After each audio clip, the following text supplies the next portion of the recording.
Bienvenue sur Medi 1, tout de suite le journal de l'économie. On commence avec le projet de loi de finances 2021, un projet réaliste qui tient compte des capacités objectives. C'est ce qu'a annoncé Mohamed Ben Chaboun, ministre de l'économie et des finances. C'était lors d'une séance plénière commune des deux chambres du Parlement consacrée à la présentation du PLF 2021. À cette occasion, le ministre précise qu'il s'agit d'un projet qui ambitionne de rétablir la confiance puisqu'il incite l'ensemble des acteurs à l'efficacité, l'accompagnement et le soutien. Et sachez que l'opérationnalisation du fonds Mohamed VI pour l'investissement bénéficiera d'une enveloppe globale de 45 milliards de dirhams, opération qui aura lieu dans les prochaines semaines.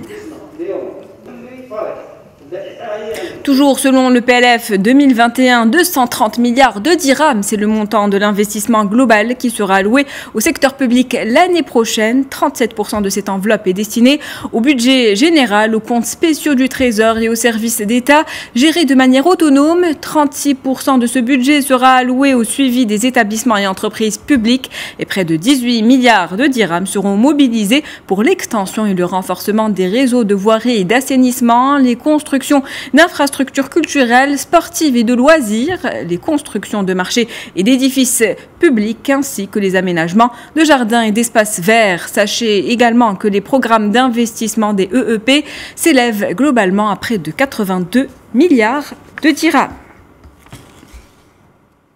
Autre chiffre important, 20 milliards de dirhams, c'est le budget qui sera consacré au ministère de la Santé. Cet effort budgétaire permettra d'assurer le financement des actions nécessaires pour faire face aux exigences pour la riposte à la pandémie de Covid-19. Budget également destiné à assurer l'approvisionnement continu des hôpitaux en équipements ainsi qu'en moyens de protection et de dépistage. À cet effet, 5 500 postes budgétaires sont programmés au titre du PLF 2021, 1000 postes de plus qu'en 2020. Le but est de renforcer le capital humain dans le secteur de la santé. 34 milliards de dirhams, c'est le montant du plan de substitution d'importation par la production locale, un plan annoncé en début de semaine par le chef du gouvernement. Dorénavant, la priorité sera donc donnée à la production nationale dont une part pourra être à terme destinée à l'export. Dans ce contexte, Din Al-Athmani a mis l'accent sur la création d'une première banque de projets tournée vers les secteurs de textile, de transport, des industries mécaniques, métalliques, plastiques, électriques, électroniques, alimentaires et semi-chimiques, tout en assurant l'accompagnement nécessaire aux entrepreneurs.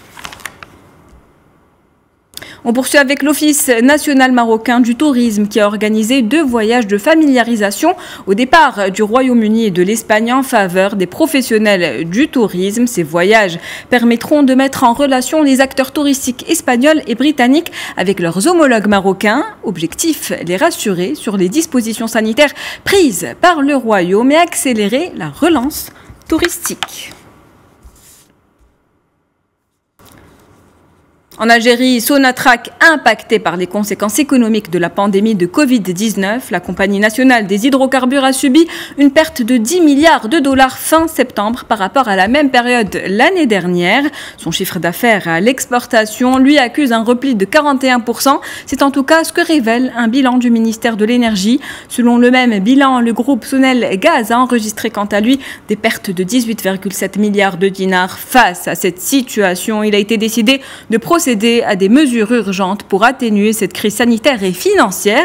Des mesures telles que la réduction du budget d'investissement des deux groupes Sonatrach et Sonel Gaz, le but étant d'économiser.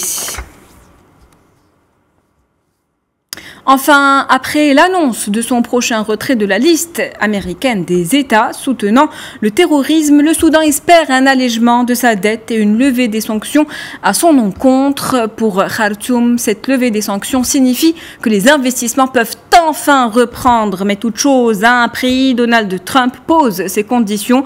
En contrepartie du retrait du Soudan de cette liste, le président américain a imposé le versement de 335 millions de dollars de dédommagement aux familles des victimes américaines du terrorisme, un dédommagement bel et bien effectué selon le gouverneur de la Banque centrale soudanaise. Il ne faut pas oublier que le Soudan reste un pays endetté, une dette qui s'élève aujourd'hui à 60 milliards de dollars. C'est la fin de votre journal de l'économie. Merci de l'avoir suivi. Restez connectés, restez avec nous. L'information se poursuit sur Média.